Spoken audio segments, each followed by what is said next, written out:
اعوذ باللہ من الشیطان الرجیم بسم اللہ الرحمن الرحیم ان اللہ وملائکتہ یصلون علی النبی یا ایہا الذین آمنوا صلوا علیہ وسلموا تسلیما اللہم صلی علی سیدنا ونبینا وشفیعنا ومولانا محمد وعلی آل محمد وبارک وسلم۔ محترم خواتین و حضرات، السلام علیکم۔ پیام صبح کے ساتھ ایک بار پھر حاضر میں ہوں آپ کا میزبان انیق احمد۔ پیام صبح میں روزانہ قرآن کریم کے مختلف آیات پر ہم بات کرواتے ہیں، اپنے ملک کے ممتاز علماء سے مفسر قرآن تشریف لاتے ہیں اور قرآن کریم کی بہت ساری آیات ہمارے سامنے کھل جاتی ہیں کہ کیا معنی ہے، کیا مفاہیم ہیں، اللہ تعالیٰ انسانیت سے کیا مخاطبت کر رہا ہے۔ ہمارے علماء کو اللہ سلامت رکھے، وہ تشریف لاتے ہیں اور ہماری علمی کمی کو دور کر دیتے ہیں۔ خواتین و حضرات، آج ہم جن آیات کے بارے میں سیکھیں گے، ایک مفسر قرآن سے، ایک عالم دین سے، ایک صاحب نگاہ سے، وہ سورہ حشر کی آیات 22، 23 اور 24 ہیں۔ یہ سورہ حشر کی آخری آیات ہیں۔ اللہ تعالیٰ کیا فرما رہا ہے؟ اللہ تعالیٰ کی اتنی صفات ایک ساتھ پورے قرآن کریم میں کہیں نہیں آئیں، تو اللہ تعالیٰ کیا بتا رہا ہے یہاں پر کہ تم میری عبادت کرو، میں ہی تمہارا معبود ہوں، اور دیکھو تم کفار ہو، مشرکین ہو یا اہل ایمان میں سے ہو، تم جس کی عبادت کر رہے ہو اہل ایمان، اور تم جس کی عبادت نہیں کرتے یہ کفار اور مشرکین، اللہ ہے کیا، اللہ کی صفات ہیں کیا؟ تو اللہ تعالیٰ بیان فرما رہا ہے، اور هو اللہ الذی لا الہ الا هو عالم الغیب والشہادہ هو الرحمن الرحیم۔ یہاں سے بات شروع ہوتی ہے۔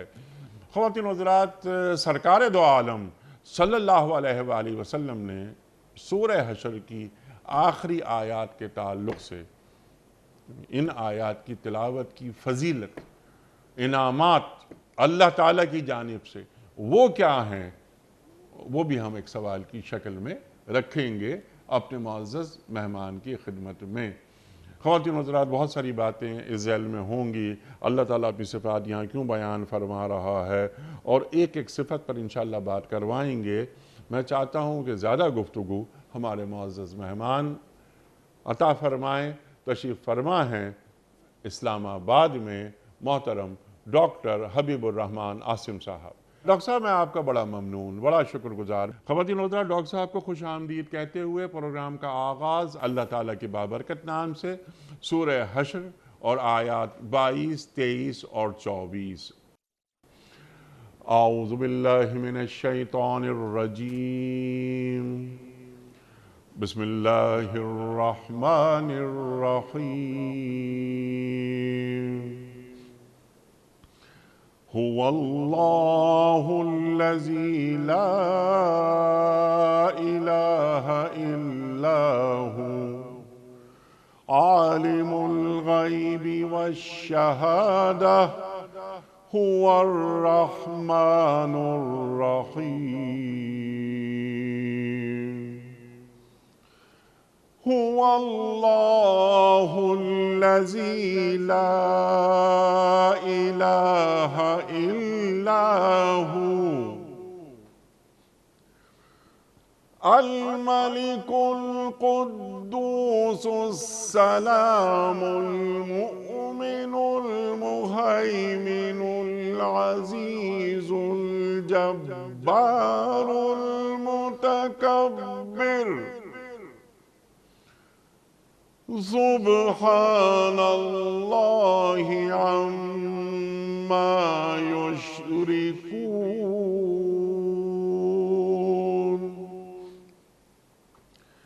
هو اللہ الخالق البارئ المصور، لہ الاسماء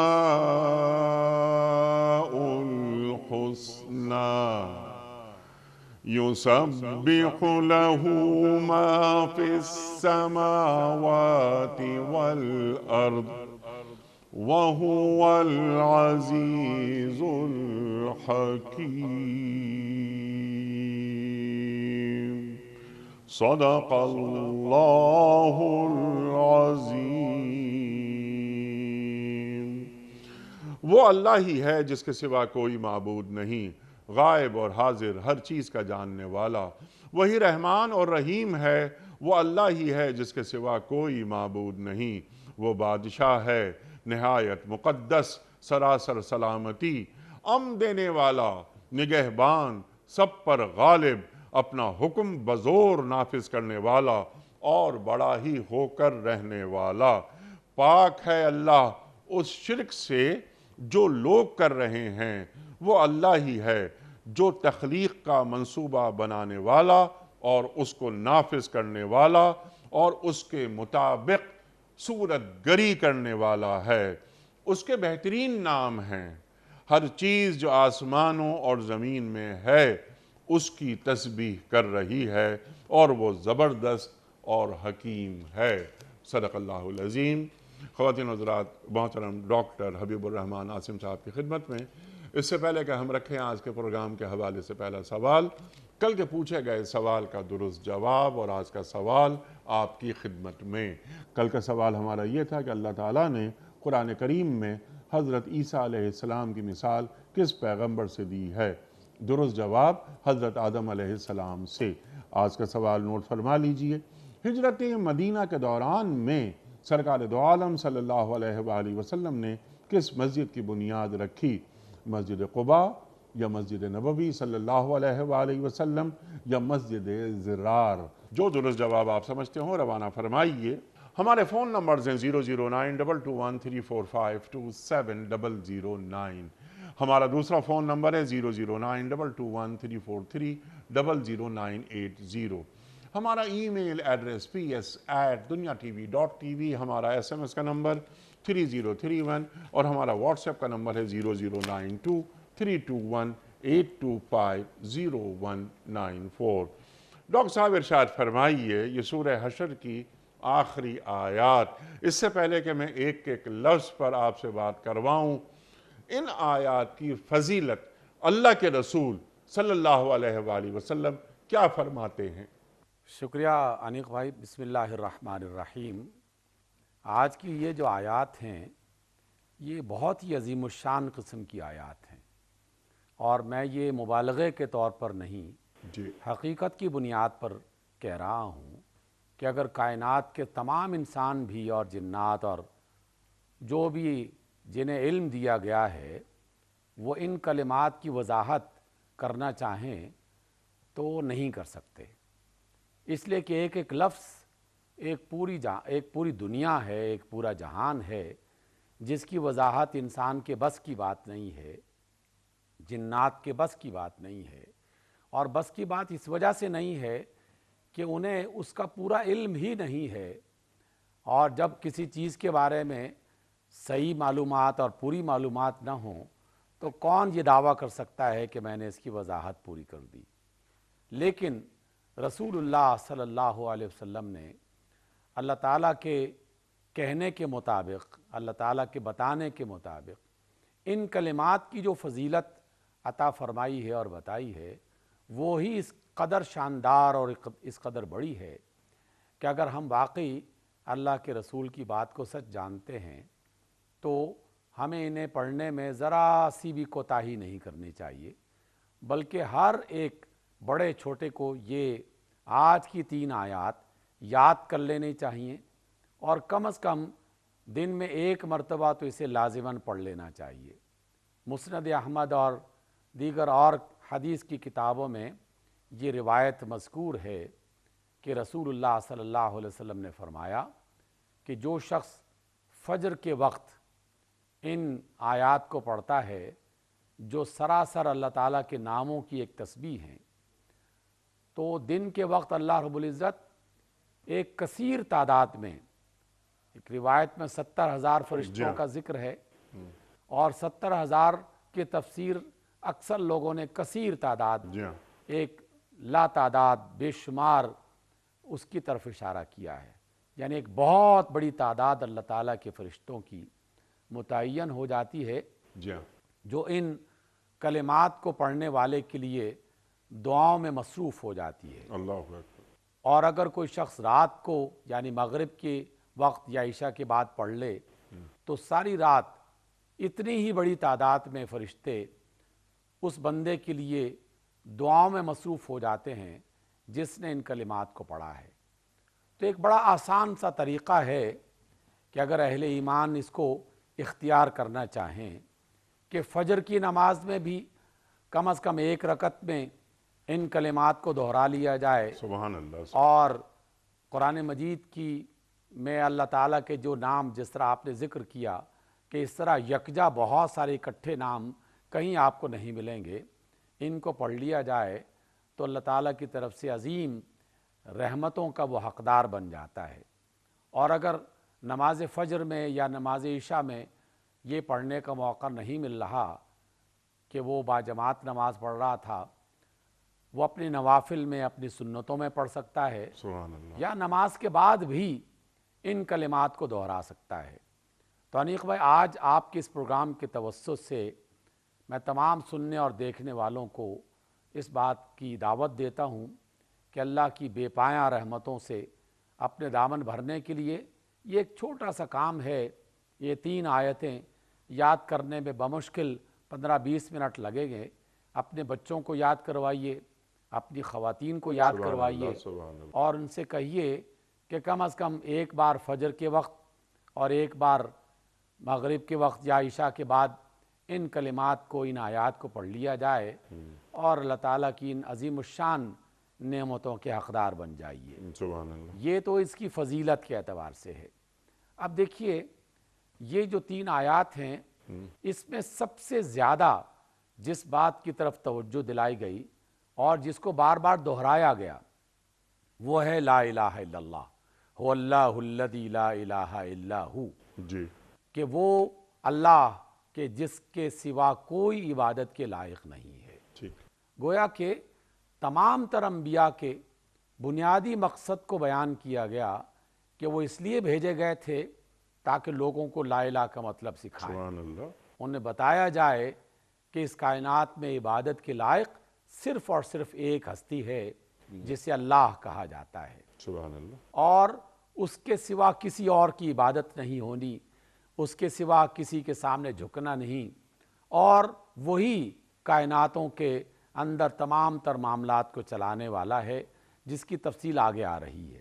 لیکن اللہ کو الہ ماننا اور اس کے سوا کسی اور کو الہ نہ ماننا، یہ بنیادی تصور ہے سبحان اللہ۔ جو ہمیں آج کی ان آیات میں بار بار سکھایا گیا ہے۔ سبحان اللہ۔ اور ہم حضرت علامہ اقبال کا تذکرہ جن حوالوں سے بھی کرتے ہیں ان میں بھی اس بات کو بڑے پرزور انداز میں بیان کیا گیا ہے کہ زبان سے کہہ بھی دیا لا الہ تو کیا حاصل، دل و نگاہ مسلمان نہیں تو کچھ بھی نہیں۔ ڈاکٹر صاحب، آپ نے اقبال کی بات کی تو آپ کی اجازت سے کوئی اور شعر میں پڑھوں اقبال؟ جناب بہت زیادہ۔ قلندر بجز 2 حرف لا الہ کچھ بھی نہیں رکھتا، فقیہ ہے شہر قاروں ہے لغت ہائے حجازی کا۔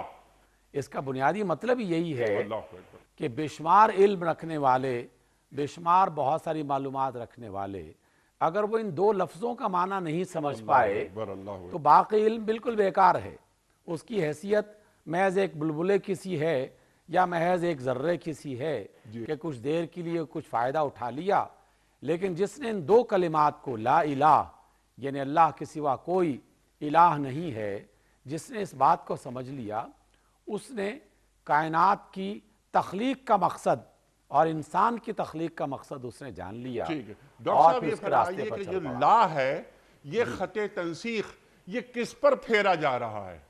دیکھیے، یہ ہر اس معبود پر پھیرا جا رہا ہے جس کو کسی بھی زمانے میں اور کسی بھی شکل میں لوگوں نے اپنے لیے عبادت کا ذریعہ اور اطاعت کا ذریعہ بنایا۔ اس اعتبار سے ہم تمام بت پرست اس میں شامل کر لیں گے، اور تمام جن لوگوں نے اللہ کے نبیوں کو خدا بنا لیا، اللہ کے ولیوں کو خدا بنا لیا، اللہ کی مخلوقات کو خدا بنا لیا، اپنے زمانے کے علماء کو خدا بنا لیا، الہ بنا لیا۔ رسول اللہ صلی اللہ علیہ وسلم سے زیادہ واضح وضاحت اور کون کر سکتا ہے؟ آپ نے صلی اللہ علیہ وسلم نے باقاعدہ یہ بات ایک مرتبہ یہود کے کچھ لوگوں سے کہی کہ تم لوگوں نے اپنے علماء کو الہ بنا رکھا ہے۔ جب انہوں نے کہا کہ نہیں، ہم نے اپنے علماء کو الہ نہیں بنا رکھا، تو آپ نے فرمایا کیا تمہارے علماء جس چیز کو حلال بتا دیں تم اسے حلال نہیں سمجھنے لگتے، اور جسے وہ حرام قرار دے دیں کیا تم انہیں حرام نہیں سمجھنے لگتے؟ تو جب انہوں نے کہا کہ ہاں ہم ایسا تو کرتے ہیں، تو آپ صلی اللہ علیہ وسلم نے فرمایا کہ یہی الہ بنانا ہے۔ قرآن مجید کی ایک آیت میں اس کی تفسیر ایک اور انداز میں کی گئی کہ جو شخص اپنی خواہشات کے پیچھے چلتا ہے کہ جو میری مرضی ہے بس میں اسی پر عمل کروں گا، اور جو اللہ کی مرضی ہے اس کو میں نظر انداز کر دوں گا۔ من اتخذ الہہ ہوا، ہوا، تو جس نے اپنی مرضی اور اپنی چاہت کو اس نے الہ بنا لیا ہے، تو اللہ تعالیٰ نے اس کی مذمت فرمائی۔ دیکھیے یہ بات تو بہت ہی زیادہ خوفناک بن جاتی ہے ہمارے لیے کہ ہم بھی بعض اوقات اللہ کی مرضی کو چھوڑ کر اپنی مرضی پر عمل کرنا شروع کر دیتے ہیں، تو ہمیں اس کے بارے میں خبردار رہنا چاہیے۔ تو جب آپ نے یہ سوال کیا کہ الہ بنانا حقیقت میں یہ سب سے بنیادی تعلیم ہے جو اللہ کی طرف سے اور اس کے نبیوں کی طرف سے دی گئی کہ اللہ کے سوا کسی اور کو الہ نہیں بنانا۔ مطلب کیا کہ کسی اور کے فرمان کو کہ جس میں اس نے کسی بات کو ناجائز یا جائز بنا دیا ہو، حلال یا حرام ٹھہرا دیا ہو، تو حقیقت میں یہ اس کو الہ بنانے کے مترادف ہے۔ اور ہماری دنیا میں ایسا ہوا کہ اللہ کی بات کہیں اور تھی، اور دنیا والوں نے اپنی چاہت اور اپنی خواہش کے مطابق کسی اور چیز کو اللہ کے مقابلے میں کھڑا کر کے اس کی اطاعت کرنا شروع کر دی یا اس کو ماننا شروع کر دیا، یا کسی کو اللہ کا بیٹا بنا لیا۔ کسی نے اللہ کا بیٹا بنا دیا، کسی نے انسان کو اللہ بنا دیا اور اتنا زیادہ بڑھایا کہ الوہیت کے درجے پر پہنچا دیا۔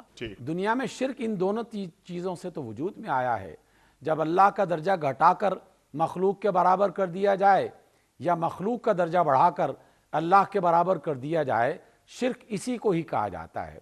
اس اعتبار سے یہ بنیادی بات آج کی ان 3 آیات میں بار بار دہرائی گئی ہے سبحان اللہ، کہ جان لو اچھی طریقے سے جان لو کہ اللہ کے سوا کوئی الہ نہیں ہے، سبحان اللہ، یعنی کوئی بھی حرام اور حلال بنانے کا حق نہیں رکھتا۔ اللہ کے مقابلے میں جس نے اپنے قانون کو، اپنی رضا کو، اپنی پسند کو، اپنے رسم و رواج کو کھڑا کر کے اس کی بات ماننا شروع کر دی اور اللہ اور اس کے رسول کی بات کو نظر انداز کر دیا، تو گویا اس نے کسی اور کو اللہ کے مقابلے میں الہ بنا دیا ہے۔ تو یہ بہت بڑا گناہ ہے، اور قرآن مجید کی آیات کی روشنی میں یہ سب سے بڑے گناہوں میں سے بڑا گناہ ہے۔ ان الشرک لظلم عظیم۔ اللہ اکبر، اللہ انیق بھائی دیکھیے، یہ بنیادی بات اگر ہمیں سمجھ میں آ جاتی ہے تو پھر اس ایمان کو مضبوط کرنے کے لیے، اس کو زیادہ قوت فراہم کرنے کے لیے اب ہمیں اللہ تعالیٰ کے ان صفاتی ناموں کو جو آج کی آیات میں بیان کیے گئے ہیں ان پر غور کرنا چاہیے۔ بنیادی مرکزی نقطہ یہ ہے کہ جب ہم اللہ تعالیٰ کی صفات پر غور کرتے ہیں تو اللہ تعالیٰ کا جو بنیادی تصور الہ ہے وہ مضبوط ہو جاتا ہے، ہمارا ایمان مستحکم ہو جاتا ہے، طاقتور ہو جاتا ہے، کیونکہ اتنی زیادہ صفات جب ہم سمجھنا شروع کرتے ہیں تو قدم قدم پر ہر صفت یہ بتا رہی ہوتی ہے کہ ایسی عظیم الشان صفات والے کو چھوڑ کر کم تر کو تم اپنے لیے الہ بنانے کے لیے تیار ہو گئے، کیسی یہ حماقت ہے۔ تو پھر ہم اس حماقت کو چھوڑ کر اللہ کی بندگی اختیار کرنے میں اپنے اندر ایک مضبوطی پائیں گے اور اعتماد پیدا ہوگا کہ ہم جو کر رہے ہیں بالکل ٹھیک اور درست کر رہے ہیں۔ اس اعتبار سے اللہ رب العزت نے ہمیں یہ تعلیم دی۔ دیکھیے آج کی عالم الغیب والشہادہ، یہاں سے اللہ تعالیٰ بات فرما رہا ہے، هو اللہ الذی لا الہ الا ہو، توحید خالص توحید خالص کے حوالے سے آپ نے بالکل وضاحت فرما دی. کسی بھی قسم کی کوئی آلودگی وہ قبول نہیں ہے. اللہ تعالیٰ ہر دوئی سے پاک ہے. قل هو اللہ احد، وہ احد ہے. اب عالم الغیب والشہادہ، وہ جو کھلی ہوئی چیزیں ہیں، جو چھپی ہوئی چیزیں ہیں، جو حاضر ہے، جو غائب ہے، وہ سب اللہ کے علم میں ہے. ارشاد ڈاکٹر صاحب. انیق بھائی، یہ جو آیت کا حصہ ہے نا، اتنا جاندار حصہ ہے کہ اگر صرف یہی بات سمجھ میں آ جائے تو انسان کی زندگی بالکل ٹھیک ہو جاتی ہے. ہم اپنی زندگی میں یہ روزمرہ کے تجربے سے گزرتے ہیں کہ اگر ہمارے ذہن میں یہ بات آ جائے اور ہمیں پتہ چل جائے کہ کوئی آنکھ ہمیں دیکھ رہی ہے اللہ اکبر. تو ہم فوری طور پر اس کام سے باز آ جاتے ہیں. ٹریفک سگنل پر ساری گاڑیاں رک جاتی ہیں اور سڑکوں پر چلنے والے سارے لوگ رک جاتے ہیں. بے شمار ہزارہا چیزیں صرف اس تصور کی بنیاد پر رک جاتی ہیں اور چل پڑتی ہیں کہ جب ہمارے ذہن میں یہ آ جائے کہ کوئی آنکھ ہمیں دیکھ رہی ہے. اس وجہ سے اللہ رب العزت نے سب سے پہلا تصور یہ دیا کہ جس کو تم نے الہ بنایا، جس کو معبود برحق بنایا، جس کی عبادت کرنے کا تم نے ارادہ کیا، وہ عالم الغیب والشہادہ، ظاہر کو بھی جانتا ہے اور باطن کو بھی جانتا ہے. ان دونوں لفظوں میں الف لام کا اضافہ کیا گیا ہے. محض غیب اور شہادت نہیں کہا گیا. شہادت دیکھنے ظاہری چیز کو کہا جائے گا، غیب چھپی ہوئی چیز کو کہا جائے گا. لیکن الف لام لگنے سے الغیب اور الشہادہ، ہر قسم کا ظاہر اور ہر قسم کا باطن، جس کا ہمیں علم بھی نہیں ہے، جس کا ہمیں پتہ بھی نہیں ہے، جو ہم جان بھی نہیں سکتے، وہ ساری کی ساری مخلوقات، وہ سارے کے سارے اعمال، وہ تمام کی تمام کیفیات، وہ تمام کے تمام احساسات، وہ تمام کے تمام خیالات، یہ سارے لفظ میں بالکل سوچ سمجھ کے ادا کر رہا ہوں. ہمارے احساس، ہمارے خیال جو ظاہر نہیں ہیں لیکن اس کے ہاں ظاہر ہیں. ہمارے اعمال بہت سوں کے سامنے ظاہر نہیں ہیں لیکن اس کے سامنے ظاہر ہیں. کائنات کی بہت ساری چیزیں جو میرے سامنے بظاہر ظاہر ہیں لیکن حقیقت میں ظاہر نہیں ہیں، میں جسے جو دیکھ رہا ہوں ہو سکتا ہے کہ وہ ویسا نہ ہو. اس لیے نہ ہم الشہادہ پر پورے اترتے ہیں، نہ الغیب کے حوالے سے پورے طریقے سے یہ کہہ سکتے ہیں کہ ہمیں پتہ ہے. لیکن ایک ہستی، ایک ذات ایسی ہے جو الغیب اور الشہادہ، ہر قسم کا ظاہر اور ہر قسم کا باطن، وہ اس کے علم میں ہے. وہ اس کو دیکھتا بھی ہے، سنتا بھی ہے، جانتا بھی ہے. یہ اتنی بڑی بات ہے کہ اگر ہر وقت یہ حاضر رہے دماغوں میں اور حاضر رہے دل کے احساس میں تو کوئی شخص گناہ کر نہیں سکتا. لیکن اللہ تعالیٰ نے ہم پر رحم کرتے ہوئے اور ہم پر اپنا فضل اور اپنے فضل کی چادر بچھاتے ہوئے ہمارے ذہنوں میں بعض اوقات یہ چیزیں اوجھل کر دی ہیں تاکہ دنیا میں جو بھی ہو سکتا ہے وہ کچھ نہ کچھ انسان کے بس سے باہر ہو کر وہ کر رہا ہے، اور اس کی اجازت اللہ تعالیٰ کی طرف سے ایک خاص قانون کے مطابق اس کی اجازت دے رکھی ہے. میں اجازت کا مطلب اس معنی میں نہیں لے رہا کہ اس نے اپنے حرام کو ہمارے لیے حلال بتا دیا، بلکہ اس معنی میں لے رہا ہوں کہ اس نے اختیار دے دیا. اگر ہمیں پرندوں کی طرح، جانوروں کی طرح اور نباتات کی طرح مجبور بنانا چاہتا تو وہ بنا سکتا تھا. میری آنکھ صرف وہی دیکھتی جو وہ چاہتا ہے، میری زبان صرف وہی بولتی جو وہ چاہتا ہے، میرے کان صرف وہی سنتے جو وہ چاہتا ہے. لیکن اللہ نے جان بوجھ کر یہ اختیار دے کر ہمیں کچھ آزادی دے دی. اس آزادی میں جو تھوڑی بہت اچھی بری باتیں ہم سے سرزد ہو رہی ہیں اس میں قدم قدم پر نشان لگا کے بتا دیے، آوازیں دے کے سمجھا دی، نبی بھیج کر بتا دیا. یہ سارے اس نے ایک نظام کا حصہ بنا کر ہمارے سامنے رکھ دیا ہے. اس لیے عالم الغیب والشہادہ، جب بھی اس کو پڑھیں تو چند لمحوں کے لیے رک کر اس پر غور کریں کہ میرا رب میرے ہر عمل کو دیکھ رہا ہے، جانتا ہے، سنتا ہے، اس کے علم میں ہے، تو انسان بہت ساری نیکیاں کرنے میں سبقت لے جائے گا اور بہت سارے گناہ کرنے سے اپنے آپ کو بچا لے گا۔ سبحان یہ اللہ۔ ایک بہت ہی خوبصورت اللہ تعالیٰ کی طرف سے ہمارے لیے بیریئر ہے، جس کو ہم اگر اپنے ذہنوں میں رکھیں تو زندگی بہتر ہو سکتی ہے۔ سبحان اللہ، سبحان اللہ، سبحان اللہ۔ اللہ تعالیٰ علیم بھی ہے، خبیر بھی۔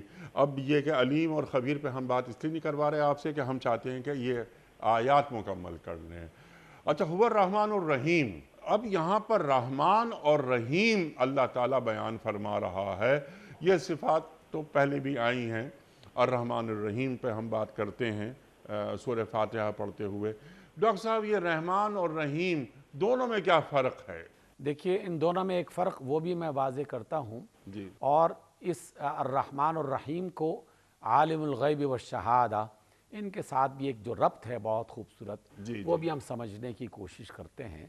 مفسرین نے اور عربی زبان کے ماہرین نے جو رحمان کے بارے میں تفسیر بتائی ہے وہ یہ کہ بے انتہا، جس کا حد و شمار نہیں ہے، پورے پرجوش انداز میں، بہت زیادہ بڑی تعداد میں، جس کا انسان کوئی حد و حساب نہیں لگا سکتا، اللہ تعالیٰ اتنا رحم کرنے والا ہے۔ جیسے آپ بھی مختلف ملاقاتوں میں اس بات کو بیان کرتے ہیں رسول اللہ صلی اللہ علیہ وسلم کی، کہ دنیا میں جتنے بھی انسانوں، پرندوں، جانوروں میں رحمت موجود ہے، جو ماؤں کے اندر رحمت موجود ہے، وہ اللہ تعالیٰ کی جو 100 اگر اس کے درجات ہیں تو اس میں ایک درجہ اس کائنات میں تقسیم کیا گیا ہے۔ تو رحمت کی وہ کیفیت جو انتہائی پرجوش ہو، اور علماء نے، ماہرین زبان نے اس کی وضاحت کرتے ہوئے ایک یہ بھی ذکر کیا کہ جیسے سمندر میں ایک موج طوفان کی شکل اختیار کر جائے تو اس میں پانی کی بہت زیادہ کثرت ہو جاتی ہے، تو یہ الرحمن کی کیفیت واضح کرتی ہے۔ اور الرحیم، اس کے اندر بھی کثرت ہے، بہت زیادہ ہے، لیکن دونوں میں ایک بنیادی فرق یہ ہے کہ الرحیم کی رحمت میں دوام پایا جاتا ہے، ہمیش کی پائی جاتی ہے، کبھی نہ ختم ہونے والا سلسلہ سبحان اللہ۔ پایا جاتا ہے۔ بالکل اس طرح جیسے سیلاب اور طوفان میں ایک پرجوش طریقہ ظاہر ہوا اور پھر کچھ وقت کے بعد وہ تھم جاتا ہے۔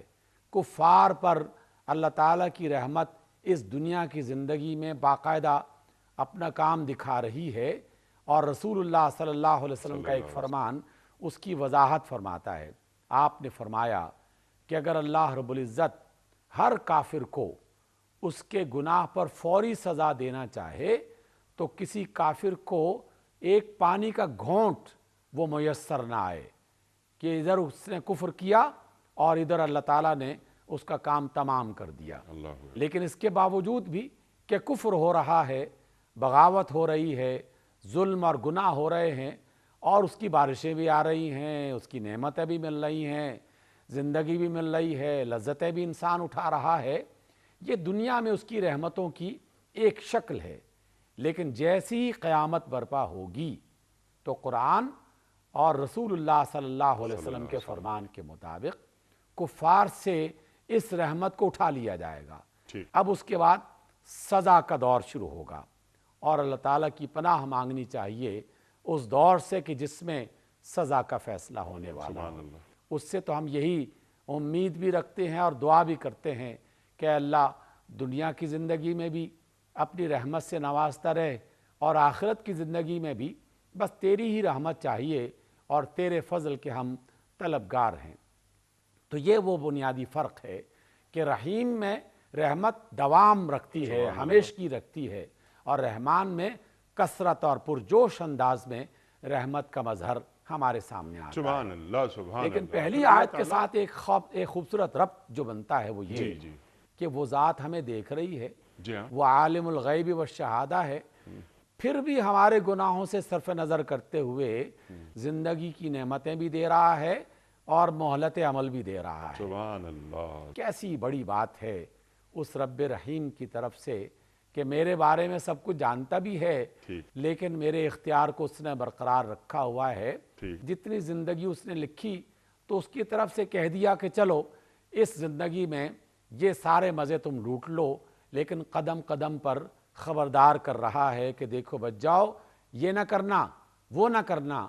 تو اب یہ تو میری مرضی ہے نا کہ میں اللہ تعالیٰ کی بات کو سن کے اس غلط کام سے رک جاؤں، تو یہ میری خوش نصیبی ہوگی، وگرنہ بد نصیبی اس صورت میں شروع ہوتی ہے کہ بات کا پتہ چل جائے پھر اس بھی سنی انسنی کر دی جائے۔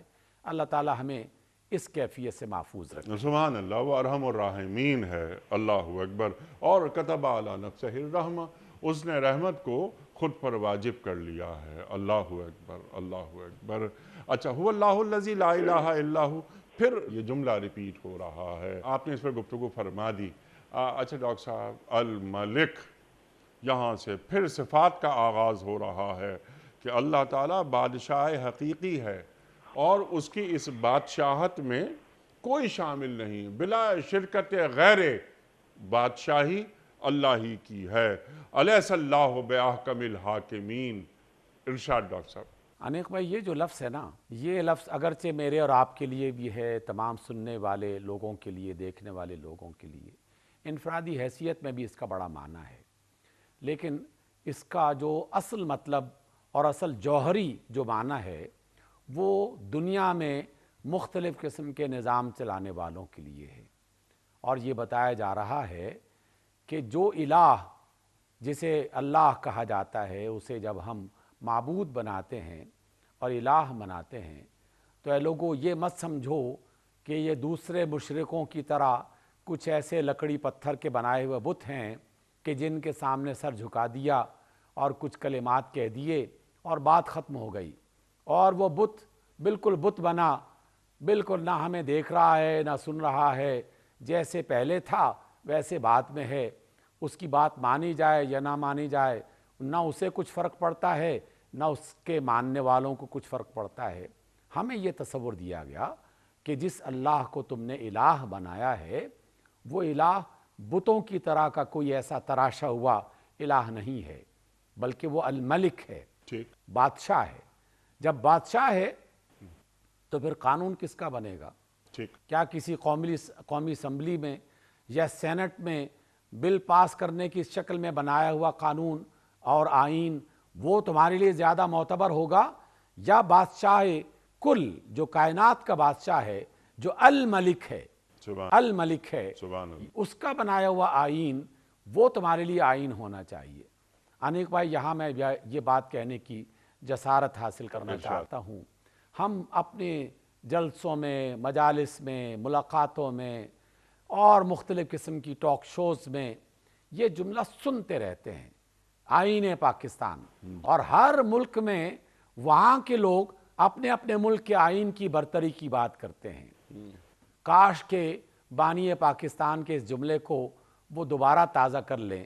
جب ان سے کہا گیا تھا، پوچھا گیا تھا کہ پاکستان تو بن گیا، پاکستان کا آئین کیا ہوگا، تو برملا انہوں نے کہا تھا کہ پاکستان کا آئین آج سے 1400 برس پہلے قرآن مجید کی شکل میں نازل کیا جا چکا ہے۔ ٹھیک ہے، 1973 کا آئین ایک جزوی قسم کی حیثیت رکھتا ہے، ٹھیک، اس میں بھی اسی بات کو دہرایا گیا کہ ملک میں قرآن و سنت یہ بالادست قانون کی حیثیت رکھے گا اور کوئی قانون اس کی مخالفت میں نہیں بنے گا۔ جب یہ جملہ ہم کہتے ہیں تو آئین کی پاسداری کا مطلب بنتا ہے کہ جس نے بھی قرآن مجید کے خلاف کوئی قانون بنایا، کوئی ضابطہ بنایا، اس نے الملک کی مخالفت کی، اور اس نے اللہ جسے ہم نے الہ بنایا ہے اس کے سامنے کھڑے ہو کر بغاوت کرنے کا اعلان کیا۔ تو باغی آئین کا کون ہوا؟ قرآن مجید کا باغی وہ پاکستان کی آئین کا باغی ہے۔ سبحان اللہ۔ اسے اپنے بارے میں انجام سوچ لینا چاہیے۔ اور ڈاکٹر صاحب، سورہ مائدہ کیا کہتی ہے کہ من لم یحکم بما انزل اللہ فاولئک هم الکافرون، کتنی من واضح لم بات یحکم ہے۔ بما انزل اللہ فاولئک هم الظالمون، من لم یحکم بما انزل اللہ فاولئک هم الفاسقون۔ ایسا لگتا ہے انیق بھائی کہ ہمارے جو ذمہ داران ہیں، جو ہمارے لیڈرز ہیں، آپ ان لیڈرز کے تمام شعبوں کے لیڈرز ہیں، آپ اس میں شامل رکھیں، ایسا لگتا ہے کہ جیسے ان کے کان بہرے ہو چکے ہیں۔ اللہ ان آیات کو کون نہیں پڑھ سکتا اور کون نہیں سنتا؟ ہزاروں مرتبہ تو یہ آپ نے پڑھ لی ہیں یہ آیات، جی ہاں، جب سے آپ پروگرام ماشاءاللہ نشر کر رہے ہیں ان آیات کو دہرایا گیا ہے۔ مسجدوں کے میناروں سے یہ آواز آتی ہے، تلاوت قرآن کے ذریعے سے ان آیات کو پڑھا جاتا ہے۔ تو جو لوگ ان آیات کو سننے کے باوجود بھی سمجھنے کے لیے تیار نہیں ہیں، جی ان کے بارے میں پھر کیا کہا جا سکتا ہے سوائے اس کے کہ اللہ تعالیٰ انہیں ہدایت عطا کرے، اور اگر وہ ہدایت کے قابل نہیں ہیں تو اللہ تعالیٰ ہم پر رحم کرتے ہوئے ایسے لوگ اور ایسے رہنما ہمیں عطا کرے کہ جو واقعی ان آیات کا مطلب بھی سمجھتے ہوں اور ان آیات کے مطابق وہ ملک کے آئین اور قانون کو بنانے اور چلانے کا فیصلہ بھی کر سکتے ہوں۔ سبحان تو الملک جو ہے حقیقت میں اللہ تعالیٰ کو بادشاہ تصور کرنے کا ایک لفظ ہے جو قرآن مجید کی آیات میں کئی بار دہرایا گیا، ایک بار صرف یہاں نہیں، جی ہاں، بے شمار آیات میں الملک الملک کا لفظ یہ دہرایا گیا ہے تاکہ تم سمجھو کہ مسلمانوں کا خدا بت پرستوں کے خدا کی طرح نہیں ہے کہ جو پتھروں سے تراشا گیا ہو یا کسی درختوں میں سے کسی لکڑی سے بنایا گیا ہو یا کسی دیوار پر نقش کی صورت میں جسے بنایا گیا ہو۔ یہ جیتا جاگتا اور پورے طریقے سے سمیع اور بصیر کی صفات رکھنے والا الہ ہے جو الملک ہے۔ اس نے کائنات بنائی، یہ کائنات اسی کی ہے۔ لہو ما فی السماوات و ما فی الارض، لہو ملک السماوات والارض، یہ سب آیات قرآن مجید میں موجود ہیں۔ وہ اپنا تعارف کروا کے بتا رہا ہے بار بار کہ میں بادشاہ ہوں، لیکن ہم سمجھتے ہیں کہ نہیں جناب، ہمارا بادشاہ تو یا مشرق میں رہتا ہے یا مغرب میں رہتا ہے۔ ٹھیک، کاش کہ ہم اس غلط فہمی سے باہر نکل سبحان آئیں، اللہ، جس روز نکلیں گے ملک کے حالات بہتر ہونے کی طرف چل پڑیں گے۔ سبحان اللہ، الملک، اس بات کو ذہن میں رکھا جائے ٹھیک، تو پھر اگلے لفظ کی طرف ہم منتقل ہوتے سبحان ہیں۔ اللہ، سبحان اللہ۔ اور ان الحکم الا الا للہ، للہ۔ اللہ تعالیٰ قرآن کریم میں فرماتا ہے۔ اچھا، فوراً اللہ تعالیٰ قدوس کا ذکر کرتا ہے۔ اللہ کی ذات بے عیب ہے، کسی بھی نقص سے پاک ہے۔ ارشاد۔ انیق بھائی، ایسا لگتا ہے کہ یہاں ان آیات میں ایک ایک لفظ ایک دوسرے کے ساتھ جوں جوڑا گیا ہے کہ جیسے انتہائی کوئی ماہر جو جوہری ہے جی ہاں، وہ ایک ایک موتی کو دوسرے کے ساتھ اس ترتیب سے جوڑ رہا ہے کہ وہ پورا ایک ہار مکمل ہو جائے اور انتہائی شاندار اور انتہائی خوبصورت کہ جس میں کوئی نقص نہ نکالا جا سکے۔ یہ واقعی الملک کے ساتھ القدوس کو اس لیے جوڑا گیا کہ دنیا میں کوئی بادشاہ، کوئی حکمران، کوئی صدر، کوئی وزیر اعظم، کوئی بڑے سے بڑا آدمی آپ کو ایسا نہیں ملے گا کہ جس نے زندگی میں کوئی غلطی نہ کی ہو، ٹھیک، جس نے کوئی حکم جاری کرتے وقت کوئی کوتاہی نہ برتی ہو، جس سے کوئی کام ایسا نہ سرزد ہوا ہو جس کو اس وقت کے لوگ یا بعد کے آنے والے لوگ کہیں کہ کاش اس نے یہ کام نہ کیا ہوتا۔ دنیا میں ہر انسان، چاہے وہ کسی بھی حیثیت میں دنیا میں حکمران بنا ہے، تو ہر حکمران سے غلطی کا ہونا یہ بالکل واضح اور امکانی حد تک پایا جاتا ہے۔ کوئی اس سے مبرہ نہیں ہے، خالی نہیں ہے، ہر شخص سے غلطی ہوتی ہے اور ہر حکمران غلط فیصلے کرتا ہے سوائے ایک الملک کے، وہ ہے اللہ، کہ اس نے جو بنایا بالکل پرفیکٹ بنایا، ٹھیک، اور جو بتایا بالکل صحیح ترین بتایا، اور جو سکھایا کہیں کوئی عیب نہیں پایا جاتا۔ اس لیے القدوس پاکیزہ ہے، وہ ہر عیب سے پاک ہے، وہ ہر خامی سے، اپنے برکت اور اپنے درجات کے اعتبار سے بھی انتہائی پاکیزہ، اور اپنے فیصلوں کے اعتبار سے بھی، اور اپنے بنائے ہوئے نظاموں کے اعتبار سے بھی وہ ہر قسم کے عیب سے پاک ہے۔ اس لیے القدوس کے بادشاہ بھی ہے، لیکن دنیا کے بادشاہوں کی طرح اسے بادشاہ مت سمجھنا کہ وہ غلط بھی کرے اور صحیح بھی کر سکتا ہے اور غلط بھی کر سکتا ہے۔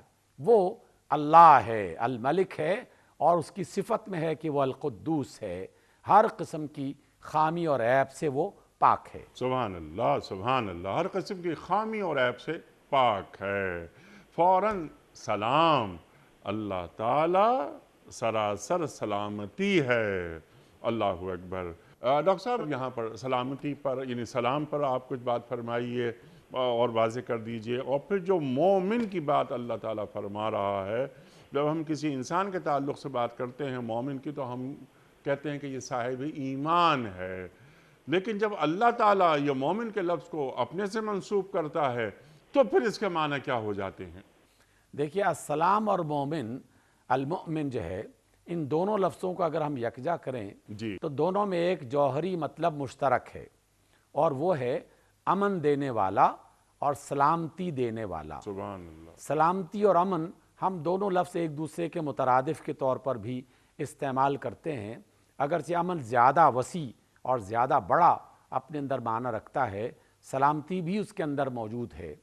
اس اعتبار سے اللہ تعالیٰ کی صفت کہ جب وہ الملک ہے تو وہ القدوس بھی ہے، وہ بادشاہ ہے، ہر عیب سے پاک ہے، اور اس کی پاکی اور ہر عیب سے پاکی کی ایک بنیادی صفت جو ہمیں نظر آتی ہے کہ اس نے جو بھی کائنات بنائی اس میں اس نے امن قائم رکھا اور اس کو سلامت رکھا، اس کے اندر سلامتی کی کیفیت پیدا کر دی اپنے نظام کے اعتبار سے۔ ٹھیک۔ انیک بھائی، میں نے کچھ دیر پہلے یہ ذکر کیا تھا کہ آج کی ان آیات میں ایک ایک لفظ کی وضاحت کے لیے عمریں کھپ جائیں تب بھی ہم اس کی پوری وضاحت نہیں کر سکتے۔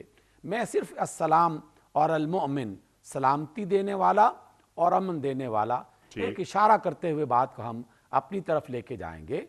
کائنات کے کسی بھی ذرے پر غور کر لیں، کائنات کی کسی بھی مخلوق پر غور کر لیں تو اللہ رب العزت نے پوری کائناتوں کا نظام اس انداز میں بنا رکھا ہے کہ لاکھوں کروڑوں صدیوں سے یہ سب سیارے اور کہکشائیں چل رہی ہیں، اور اس میں کوئی ایسا تصادم نہیں پیدا ہو رہا کہ جس سے پوری کائنات کا نظام تلپٹ ہو جائے۔ ہاں، جب اس کا فیصلہ ہوگا کہ اس نظام کو میں نے ختم کرنا ہے اور ایک اور نظام بنانا ہے، وہ الگ بات ہے، لیکن لاکھوں کروڑوں صدیوں سے سورج اپنے مدار کے گرد گردش کر رہا ہے، کہکشائیں اپنے مدار کے گرد گردش کر رہی ہیں، حتیٰ کہ ایک ایک ذرہ اپنے اپنے مدار کے گرد اسی طریقے اور اسی کیفیت میں چل رہا ہے جس طریقے اور کیفیت میں اللہ نے پیدا کر رکھا ہے۔ سبحان اللہ۔ امن اور سلامتی کی اس سے بڑی مثال آپ کو کہیں نہیں مل سکتی۔ سبحان اللہ۔ جو صفت اس نے کائنات میں بنا رکھی ہے وہ رب مجھے اور آپ کو یہ سکھا رہا ہے، اور ہم انسانوں کو یہ بتا رہا ہے کہ لوگوں، تمہارے لیے جو دین پسند کیا گیا ہے اگر تم اس پر عمل کرو گے تو دنیا میں امن قائم ہو جائے گا، سبحان اللہ۔ دنیا میں سلامتی پیدا ہو جائے گی۔ امن اور سلامتی کے لیے تم اپنے بنائے ہوئے قوانین پر بڑے گھمنڈ کرتے ہو اور ان کو نافذ کرنے کے لیے بے چین رہتے ہو، کاش کہ میرے بنائے ہوئے اصولوں اور طریقوں کو اپنا لو تو دنیا میں امن اور سلامتی کا وہ نظام قائم ہو جائے گا جس سے بہتر کوئی اور نظام ہو نہیں سکتا۔ اس اعتبار سے المؤمن، اللہ امن دینے والا ہے، اور ہمیں مومن بنایا گیا کہ تم بھی امن دینے والے بن جاؤ۔ اللہ السلام ہے، سلامتی کی انتہا درجے کی صفت، اور ہمیں سلامتی دینے والا بنا کر مسلم بنایا ہے کہ لوگوں اپنے ہاتھ سے اور اپنی زبان سے کسی کو تکلیف نہ پہنچاؤ۔ یہاں سے سلامتی شروع ہوگی اور امن عالم کی طرف انسان گامزن ہو جائے گا، اور پورے کے پورے نظام اس کے اندر شامل ہونا شروع ہو جائیں گے۔ یہ اللہ کی صفت ہے، اور ہمیں اس صفت کے رنگ میں اپنے آپ کو اور اپنے معاشروں کو رنگنا ہے، اسی کی تلاش ہمیں کرنی چاہیے۔ سبحان اللہ، سبحان اللہ۔ اور جس طرح آپ نے بات فرمائی کہ اللہ تعالیٰ کے کلام کو جان کر اسے نافذ کیا جائے تو دنیا کو امن بھی حاصل ہو جائے گا اور سلامتی بھی۔ اللہ اکبر، اللہ اکبر، کیا خوبصورت بات آپ نے عطا فرمائی۔ پھر مہیمن، پھر عزیز، پھر جبار، پھر متکبر۔ ڈاکٹر صاحب یہاں وقت مکمل ہو رہا ہے، آپ ارشاد فرمائیے لاسٹ 2 منٹس۔ انیق بھائی، میں اگر ان سارے الفاظ کو اکٹھا کر کے ان کا جو جوہری معنی ہے وہ سامنے رکھا جائے، کیونکہ وہ جوہری معنی واقعی ان کے اندر پایا جاتا ہے تھوڑے تھوڑے فرق کے ساتھ، اور ہر ایک میں ایک نیا یقیناً معنی کا رنگ پایا جاتا ہے، اس میں کوئی شک نہیں۔ مہیمن، عربی زبان میں کسی پرندے کو جب دیکھا جائے تو کہا جاتا ہے عربی زبان میں کہ ہیمن الطائر افراخہ، کہ پرندے نے اپنے بچوں کو، اپنے چھوٹے جو ان کے ہیں بچوں کو اپنے پروں تلے ڈھانپ لیا ہے، اس کی نگرانی کی، حفاظت کی، اور کسی مصیبت سے انہیں بچا لیا۔ ایک اس کے اندر یہ معنی ہے۔ مہیمن مرکزی معنی ہے نگرانی کرنے والا، جس کے اندر حفاظت پائی جاتی ہے، اور حفاظت وہی کر سکتا ہے جو طاقتور ہے، جو مضبوط ہے، جو محبت رکھتا ہے اس سے جسے وہ محفوظ کرنا چاہتا ہے۔ بالکل اسی طریقے سے العزیز کے اندر یہ معنی پایا جاتا ہے کہ وہ جب المہیمن ہے تو ایسا نہیں ہے کہ وہ کمزور ہے اور کوئی اس کے مقابلے میں بڑا آ کر اس کی اس ہیمنت کی جو کیفیت ہے یا صفت ہے اسے چھین سکتا ہے، بلکہ وہ العزیز ہے، یعنی وہ غالب ہے ہر چیز پر، ساری قوتیں اس کی قوت کے مقابلے میں ہیچ ہیں، بالکل کمزور ہیں، کوئی اس سے بڑا نہیں، کوئی اس سے طاقتور نہیں، اس لیے وہ المہیمن ہونے کے ساتھ ساتھ بڑی قوتوں کا مالک اور غالب ہونے کی صلاحیت رکھتا ہے۔ الجبار، اس کے اندر بھی قوت کا مفہوم پایا جاتا ہے، اور المتکبر، اس میں بھی وہ قوت کا مفہوم پایا جاتا ہے کہ تکبر وہی کر سکتا ہے جو سب سے بڑا ہو، سب سے زیادہ طاقتور ہو، سب پر غالب ہو، سب کو اپنی نگرانی میں لے سکتا ہو، سب کی حفاظت کرنے کی قدرت رکھ سکتا ہو۔ تو اللہ تعالیٰ کے اندر یہ تمام کی تمام صفات پائی جاتی ہیں، اور ہر ایک صفت اپنے دائرے میں ایک الگ بھی معنی رکھتی ہے، اور اس کے بہت سارے شیڈز بتائے جا سکتے ہیں، لیکن الغالب کو اپنے سامنے رکھتے ہوئے لا غالب الا ہو اور لا الہ الا ہو، لا حول ولا قوت الا ہو، یہ سب معنی اس الجبار میں، المہیمن میں، المتکبر میں اور العزیز میں پائے جاتے ہیں۔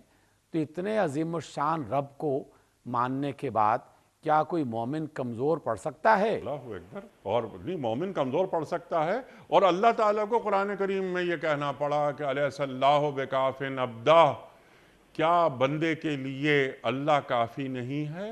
اللہ اکبر۔ ڈاکٹر صاحب بہت ساری باتیں مزید ہو سکتی ہیں، بلکہ آخری حصہ وہ بھی رہ گیا، کسی اور پروگرام میں آپ سے بات کروائیں گے کہ هو اللہ الخالق البارئ المصور لہ الاسماء الحسنی یسبح لہ ما فی السماوات والارض وہو العزیز الحکیم۔ انشاءاللہ کسی اور پروگرام میں، وقت کیونکہ یہاں ہمارا مکمل ہو گیا۔ خواتین و حضرات، ہمارے علماء کو اللہ سلامت رکھے، تشریف لاتے ہیں اور قرآن کریم سے ہمیں قریب کر دیتے ہیں۔ ڈاکٹر صاحب ایک بار پھر آپ کا شکر گزار۔ خواتین و حضرات، کوئز۔ کل کا سوال ہمارا یہ تھا کہ اللہ تعالیٰ نے قرآن کریم میں حضرت مسیح علیہ السلام کی مثال کس پیغمبر سے دی ہے؟ درست جواب حضرت آدم علیہ السلام سے۔ آج کا سوال نوٹ فرما لیجئے۔ ہجرت مدینہ کے دوران میں سرکار دو عالم صلی اللہ علیہ وآلہ وسلم نے کس مسجد کی بنیاد رکھی؟ مسجد قباء یا مسجد نبوی صلی اللہ علیہ وآلہ وسلم یا مسجد زرار؟ جو درست جواب آپ سمجھتے ہوں روانہ فرمائیے۔ ہمارے فون نمبرز ہیں 0092213452709، ہمارا دوسرا فون نمبر ہے 009221343000980، ہمارا ای میل ایڈریس ps@duniatv.tv، ہمارا SMS کا نمبر 3031، اور ہمارا واٹس ایپ کا نمبر ہے 009232182509194۔ خواتین حضرات، یہ وقت قرآن اندازی کا، کراچی میں کوئی مہمان موجود نہیں، یہ پرچی میں نکال رہا ہوں، اور آج کے ونر ہیں آئمہ بی بی، اور یہ ہیں پشاور سے۔ آئمہ بی بی پشاور سے آپ کی خدمت میں دنیا ٹی وی کی جانب سے دینی کتب پر مشتمل گفٹ ہیمپر آپ کے گھر بذریعہ کوریئر روانہ کیا جا رہا ہے۔ آپ کو بہت بہت مبارک ہو۔ اختتام ہوتا ہے پیام صبح کا روزانہ ایک قول پر، اور وہ قول ہوتا ہے صاحب نہج البلاغہ